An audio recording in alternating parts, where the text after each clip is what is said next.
depositing of silt, along with changes in global sea levels, have combined to push Iraq's Gulf Coast back to its present position. Has also disappeared, its course having changed over the centuries. In fact, around the barren mounds of earth where the city of Ur once stood, there's nothing at all but the low and level sands of the Iraqi desert, boundless and bare for miles around. Water has always been this city's lifeblood, and the loss of the river and the sea meant the slow death of Ur. People soon left its houses, its streets. They stopped working its fields, continued to irrigation canals, and soon the land dried up and topsoil blew away in the wind. The priests extinguished the fires that burned in the top chamber of Ur's great ziggurat, and stopped leaving their offerings there to the new gods soon. The markets closed, and the mud-brick buildings of the city began to crumble. The water rotted and fell in. The sands and desert rivers moved from the streets, and the dunes and islands flooded walls. Before long, the greatest city the world had ever known was just a mound of ruins, where the occasional desert passed by, and where the Italian traveller, Pietro della Valle, would one day shelter with his wife from a threatening group of bandits. Uruk did have another period of flourishing, when the later Assyrian Empire rebuilt it as a regional capital. But as the Euphrates River changed its course, Uruk too would be completely abandoned. Today, the walls of Uruk, the same walls that are boasted about in the Epic of Gilgamesh, are still visible. Heaps of ancient brickwork lining different types of vapour clouds or somewhere. But they're still Alphabet soup maybe. now washed by a tide of broken pottery and bones. The English archaeologist William Loftus was the first European to rediscover the ruins of Uruk. He was at the site of the vast mounds rising out of the desert, and he later wrote about how the site affected him. Of all the desolate sites,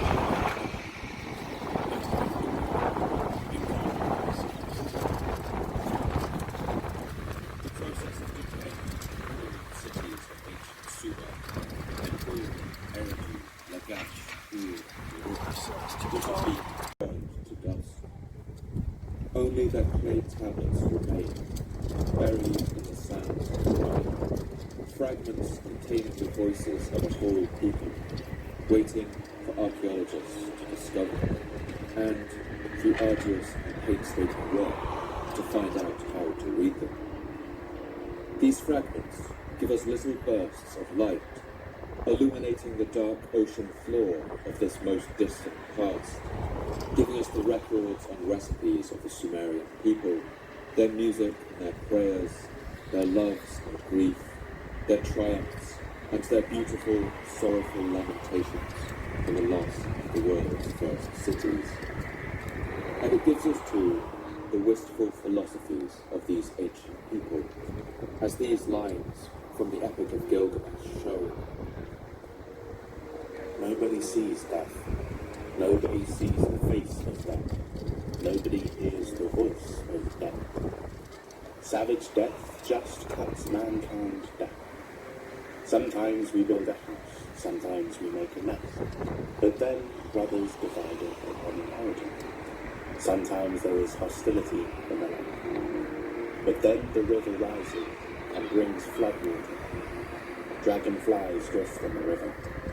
Their faces look upon the face of the sun, but then suddenly there is nothing. Sometime around the year 1700 BC, when the last kings of Ur were already in somewhere on the other side of the world, on a small rocky island on the edge of the Arctic Ocean, the last woolly mammoth to ever live on Earth lay down and died. Sumerian society, in its imperial form, rose, lived out its golden age, and died, outlived by the woolly mammoth. I want to end the episode with an excerpt from that great Sumerian poem, the Epic of Gilgamesh. This section relates an episode that I think is one of the most incredible sequences in any piece of ancient literature. It shows the king Gilgamesh weeping the Sumerian age. Imagine what it would feel like to see the crops grow weaker every year as the white crust of salt begins to form on the ground, and the city's people go hungry in the streets, wailing year after year for the gods to help them. Imagine how it would have felt to see the armies of the mountain people gathering on the horizon, having to flee the city with your possessions on your back, leaving your home behind forever, as the wind rustles through the dying leaves, and the chanting of the priests still goes on in the ziggurat's tall tower as the sun begins to set over the desert.